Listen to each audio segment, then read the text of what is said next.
This is my new radio, my Connex 4600 Turbo. As you can see, it's a very, very clean radio. Oh, this thing keeps blaring like crazy. Playing on channel 27. I just had her peaked and tuned. See what she sounds like. Guess we will go up to channel 35. See if anybody's out there. How about you, channel 35? Who's out there, bud?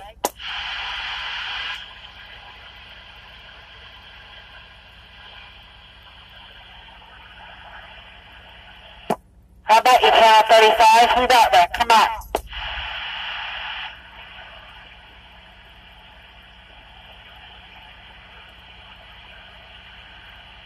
How about you, channel 35? Anybody out there? Anybody out there got a copy? Come on, break.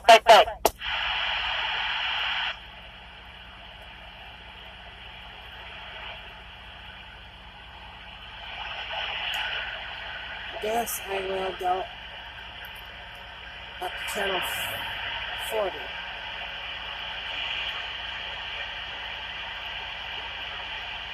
How about you, channel 34 or channel 40? Anybody out there on channel 40? Come on, break.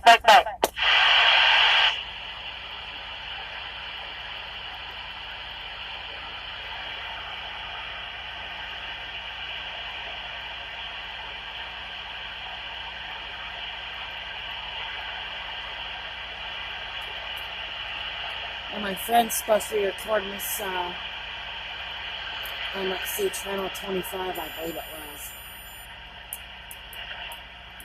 See if I can't catch him on the recording. There's something out there, but I don't know what the heck that noise is. It feels like interference. It don't sound like somebody talking.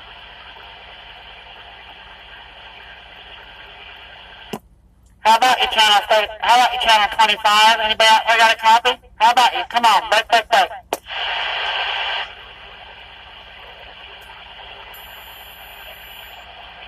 Oh, well, I guess everybody's off the air tonight. I guess it's kind of late, 10 o'clock at night, so I guess everybody's gone to bed. I'm back out.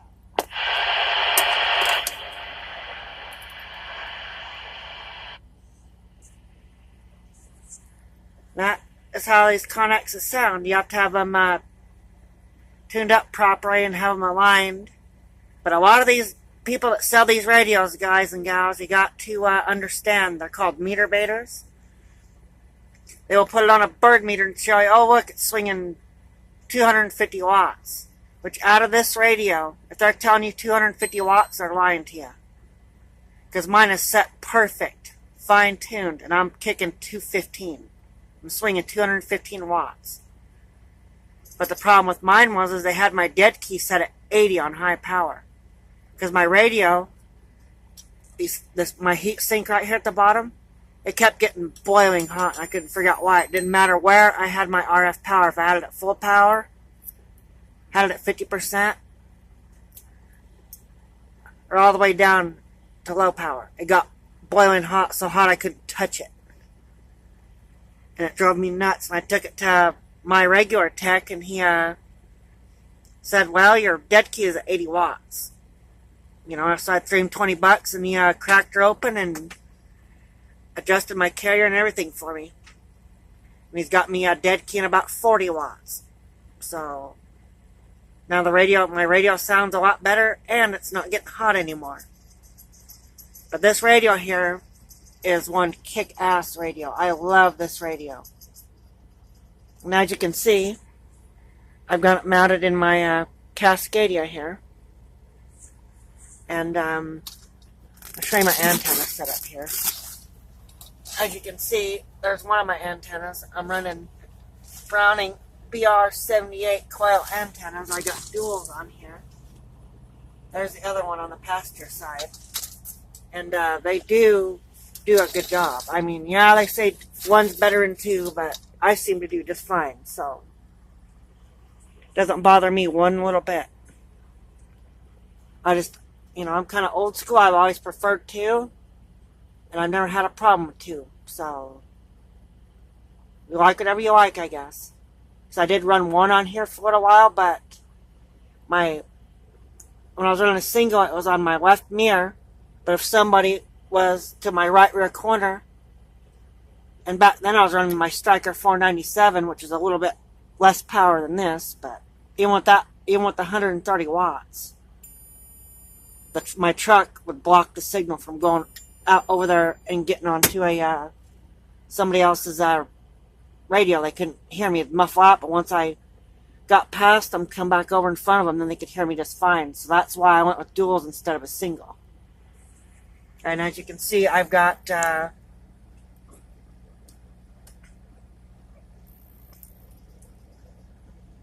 10 gauge wire for this radio. I mean, I'd prefer 8 gauge, but stupid thing, shut up. I'd prefer 8 gauge, but you know, it is what it is. I'm not gonna rerun my wires now. So I mean, this is 8 gauge right here. Oh, it's just a connector they put in here. Never mind. Yeah, I guess that is yeah, it is 10 gauge coming out of the radio. So, but if you look, I mean, if you watch my meter light very, very carefully, I guess you can't see it because the light's on it, but my meter light will go dim. I mean, not a whole lot, but it will dim out just a little bit. So, I mean, it gets out there, but a little bit bigger wire would probably help it. But, you know, I have to take all this apart right here. Take it all apart going down this side over here. So I got my power wires going up through a hole right up there. And they go all the way across here. And then drop down. Go under the door right here. And then go through the floor right back here to the batteries. And I am not even in the mood for taking my truck apart. So, but yeah, this is, I got a little off track there, but this is the review of my Connex 4600 Turbo. Real good radio. I've been very happy with it.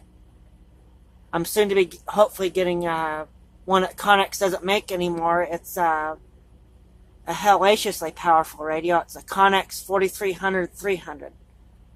And like I said, this one's swinging 215. That one that I mentioned is swinging over 4. So, but yeah, this is the Connex. One of the trucker specials, or what I call a bull rack special, because bull haulers have always had a hard on for these Connexes. So, good radio. Alright, I'm out.